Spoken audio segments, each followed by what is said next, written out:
gente, tudo bem com vocês? Eu sou a Beatriz e no vídeo de hoje a gente vai falar sobre um dos últimos lançamentos da Netflix, que foi O Fabricante de Lágrimas, eu não sei se dá pra gente falar que é um clichê adolescente, um romance, acho que realmente também tá mais pra um drama, mas eu vi muita gente falando sobre esse filme na internet, então eu tenho algumas coisas, alguns pontos pra falar sobre O Fabricante de Lágrimas, então vamos discutir um pouquinho sobre o filme aqui no vídeo de hoje. No Grave, nós contávamos muitas histórias. A mais conhecida era a lenda do fabricante de lágrimas. Era capaz de fabricar lágrimas de cristal. Viviam paixões lacerantes. O Fabricante de Lágrimas é baseado no livro de mesmo nome do italiano Harry Dunn, e que aqui a gente vai conhecer a Nika e o Rigel. Eles... é Rigel que fala, né? Eles falam Rigel mesmo. E eles dois cresceram em um orfanato, porque então, obviamente, eles perderam os pais, e aí eles cresceram em um orfanato juntos, e desde sempre eles escutaram a história do Fabricante de Lágrimas, que é um artesão que é responsável por dar os medos e ansiedades nas crianças, né? Para fazer as crianças sentirem medo e ansiedade. E um ponto muito importante aqui que vale destacar é que desde que a Nika chegou no orfanato, ela sempre teve a impressão de que o Rigel não gostava nem um pouco dela. Então, aos 17 anos, os dois acabam sendo adotados por um casal. Sim, os dois meio que vão se tornar irmãos. E aí, além deles não estarem começando uma nova vida, eles também vão descobrir que a vida não é nem um pouco conto de fadas que eles achavam que eles viviam, como eles imaginavam que seria. E tudo isso fica mais difícil ainda quando existe um sentimento entre os dois que não é um sentimento de irmãos. Antes de qualquer coisa, já te aviso que no vídeo de hoje nós teremos spoilers sobre o Fabricante de Lágrimas. Caso você ainda não tenha assistido, vale você assistir, entendeu? Pra você poder criar aí a sua própria opinião. Eu não acho que o filme seja de todo ruim, tá? Não acho que ele é péssimo, que ele é horrível como 365 e por aí vai. Inclusive, acho que o filme ele tem uma premissa muito boa, só que eu não sei se eu gosto do resultado final que a gente teve. Então, por isso que a partir do momento de agora nós vamos comentar sobre o Fabricante de Lágrimas com spoilers, mas caso você ainda não tenha assistido o filme, vai lá na Netflix e assiste, guarda esse vídeo aqui pra depois, pra você poder vir comentar comigo sobre o Fabricante de Lágrimas. Como eu falei pra vocês então, O Fabricante de Lágrimas, ele é um filme italiano, porque ele é baseado na obra italiana do Harry Dunn. E assim, se tratando de um filme, eu acho que ele tem muita coisa e ele é um filme muito corrido, quando a gente tem muitas coisas e muitos aspectos que davam e tinham potencial para serem mais bem trabalhados. Um dos pontos que eu acho que seria muito importante e que é um dos pontos principais aqui dentro da história de O Fabricante de Lágrimas é justamente o orfanato. Primeiramente porque é onde a Nika e o Rigel se conheceram, mas também porque a gente vê que esse orfanato, na verdade, a dona do orfanato maltratava as crianças, né? Ela fazia alguma coisa com todas as crianças, meio que fazia essas crianças sentirem medo, e é justamente disso que eu sinto falta. O filme demora muito pra mostrar o que a dona do orfanato fazia com a Nika. Então, que por exemplo, quando a Nika era criança, ela prendia a Nika fazia alguma coisa que a dona do orfanato não gostasse, ela prendia a Nika numa parte escura, porque a Nika sempre teve medo a Nika tem medo do escuro, e aí também e junto disso colocava tipo baratas andando, porque ela também dava esse medo maior na Nika, e por aí vai. Primeiro que o filme já demora muito pra mostrar, né, que a dona do orfanato fazia tudo isso com a Nika, e eu acho que eles podiam ter mostrado isso referente a outras crianças que também cresceram dentro daquele orfanato, entendeu? Então quando a gente chega lá no final, a gente vê que tem um menino que tá processando o orfanato, tá processando a moça, né, obviamente, processando a dona do orfanato por ter feito tudo isso com ele e com as outras crianças, só que em nenhum momento a gente vê eles falarem o que ela fez com as outras crianças, sabe? O que as outras crianças sofrerão na mão dessa mulher.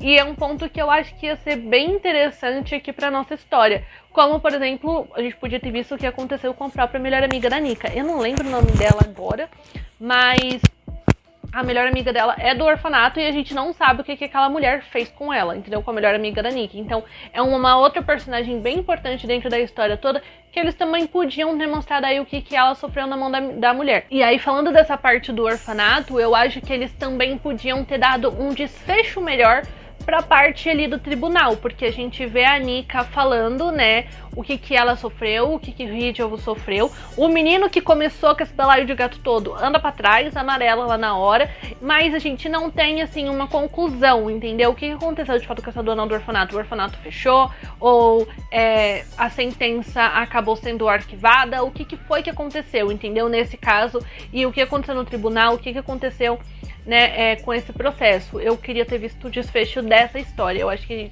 também é um ponto que falta.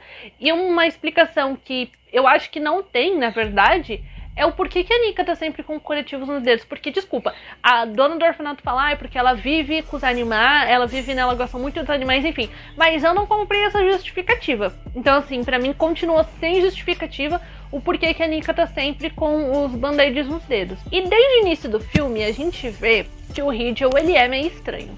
Entendeu? Que, primeiro, ele é o protegido ali da moça do orfanato, né? A gente vê que ele é o protegido, a gente vê que ele tem algumas coisas estranhas, do nada ele sente umas dores de cabeça. Então a gente vê que o Ridgel realmente ele é um pouquinho estranho. Até o momento em que falam sobre a doença dele, eu não lembro agora o nome da doença dele, tá? Mas até o momento em que falam. Só que primeiro, de novo, eu acho que eles demoram muito pra chegar no que o Ridgel tem. Eu queria ter visto mais sobre a questão dele com a moça do orfanato, porque a impressão que eu tive é que na verdade ela abusava dele, por isso que ela protegia ele. Foi a impressão que eu tive. Não sei se eu estou certa ou não, mas foi o meu entendimento nessa história toda. Assim, eu acho que o Ridgel, ele não tem, dentro do filme pelo menos, não existe uma justificativa, não existe um porquê pra ele ser um cara tão fechado quanto ele é. Normalmente, quando a gente assiste filmes, né, que, assim, o cara, ele é, vamos falar assim, é o bad boy, ele tem essa coisa de ser muito fechado, de não dar muita bola pras meninas, enfim. Assim, normalmente são motivos podres, do tipo, é porque ele nunca se apaixonou por ninguém antes, e uma menina nunca fez ele se sentir dessa forma antes, e por aí vai. São motivos meio podres? São, mas ainda é um motivo, ainda é uma justificativa. Coisa que a gente não tem aqui no personagem do Ridgel. Não tenho dúvidas que no livro tem uma explicação do porquê que o Ridgel é tão fechado com as pessoas dessa forma, mas aqui no filme, pra mim, só não tem justificativa. E falando do relacionamento dos dois, da Nika e do Ridgel, eu vou falar pra vocês que eu achei uma coisa meio estranha. Porque assim, ele desfaz dela em grande parte do filme, faz parte do personagem, ok. Eu sei que assim, gente, é clichê e em algumas situações é podre você ver isso, sabe? Do tipo, de novo o cara que é o bad boy, é o cara fechado, e aí ele fica meio que maltrata a nossa protagonista, enfim, é por isso que ela gosta dele e por aí vai. Eu sei que isso já é um clichê, mas assim, faz parte do filme, então a gente tem que abraçar a história que o filme dá pra gente, entendeu? Então ele meio que maltrata e desfaz dela em grande parte do filme, mas aí quando quem vai se envolver com ela, ele não gosta, claramente, porque ele gosta dela.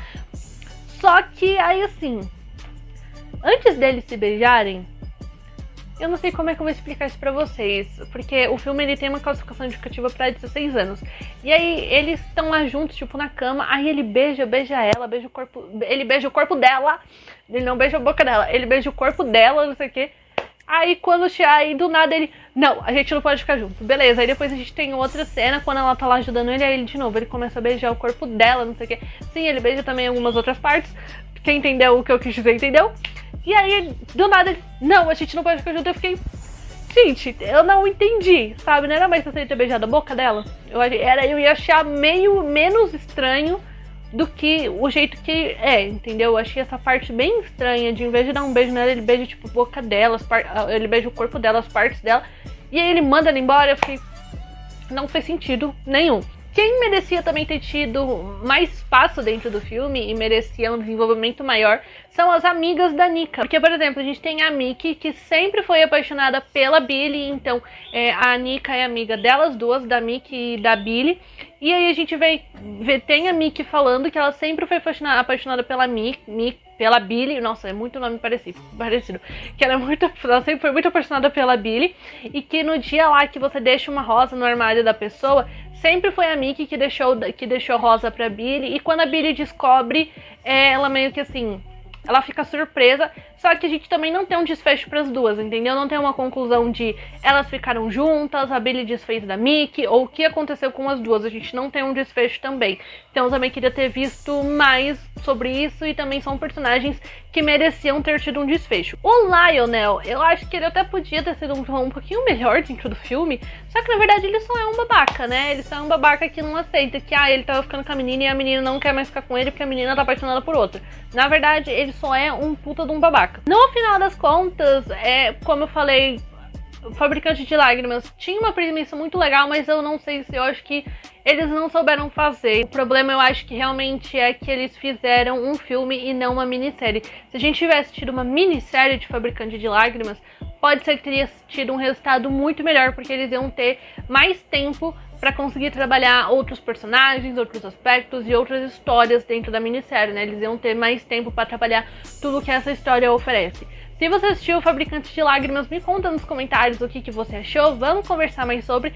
E se você é um fã de cultura pop, se inscreve aqui no canal e ativa o sininho, que eu tô sempre trazendo pra vocês as novidades que a gente tá tendo nos streamings e nos cinemas. E também deixe seu like aqui nesse vídeo, que me ajuda bastante, porque se o YouTube entende que se você gosta desse tipo de conteúdo, outras pessoas também podem gostar, e ele pode recomendar esse vídeo cada vez pra mais gente. E é isso, um beijo e até o próximo.